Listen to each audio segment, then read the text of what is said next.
பண்ண வேலைதான். என்ன ரீசன்? ரீசனா? சூர்யாவுக்கு இந்த வீட்டு பிசினஸ் ஆகட்டும், இல்ல சொத்தாகட்டும், எல்லா விஷயத்தையும் கௌதம் மாமா அப்படி பண்ணா இப்படி பண்ணான்னு செய்யாத தப்பையெல்லாம் அவன் மேல சொல்லி விஜய் மேல இவ்வளவு பெரிய பழி தூக்கி போட்டுட்டான். விஜய் மேல இப்படி பழி போட்டுட்டா நீயும் மூலையில உட்காந்துருவல. இது பாரு, அவ்வளவுதான்.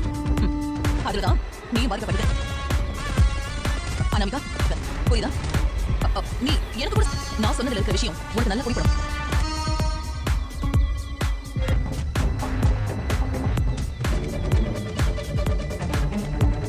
சித்ரா, உன்னோட ஐடியா நல்லாவே வேலை செய்யுது. ஏன் ஒண்ணும் இல்லாம ஆக்கலாம். அனாமிகா, இனிமே நான் சொல்.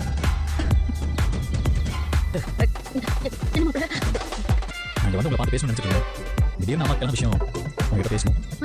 மறுபடியும் என்ன விஷயம் மாப்பிள்ள? அத்தை, நான் மேலே பைய போடுறதுக்கு காரணமே விஜயோட வாழ்க்கையுமே இந்த காலத்தை ஒத்துட்டாங்க. ஆனால் மகா மட்டும் அவள் பாவம் தான். நான் இப்படி ஒரு தண்டனை நான் அவள் திருப்பி எங்கிட்ட கேட்டப்போ நான் ஒன்றும் சொல்லிக்கணும். எல்லாமே லேட்டாக புரியுது. என்ன மாப்பிள்ள இப்படிலாம் இப்போ அதை பற்றி நினச்சி வருத்தப்பட்டு என்ன ஆக போகுது? ஏன் அவள் இவ்வளோ பார்க்கா? இல்லை, நான் சொன்ன போய் மகாவை பார்த்து அம்மா எல்லாருமே வேதனைப்பட்டதால, ஆனால் நான் மகாவை தெரிஞ்ச வருத்தப்படுவாங்க நினைச்சு இது எதுவுமே மகாவில் தாங்கிக்கும். அதான் இன்னும் கோவத்தோடு. ஆனால் மகா இறங்குது. அவ கோவத்திலையும் என்னதான் இதை உங்க குடும்பத்துக்காக பண்ணியிருந்தாலும் அதுல அங்க அவ எவ்வளவு கஷ்டப்பட்ட கூட அவ எல்லாத்தையும் கொடுத்துட்டு குழந்தை அங்கேயே இருந்தா. அப்படிப்பட்ட அவன் மனசு எவ்வளவு உடஞ்சு போயிருக்கும்.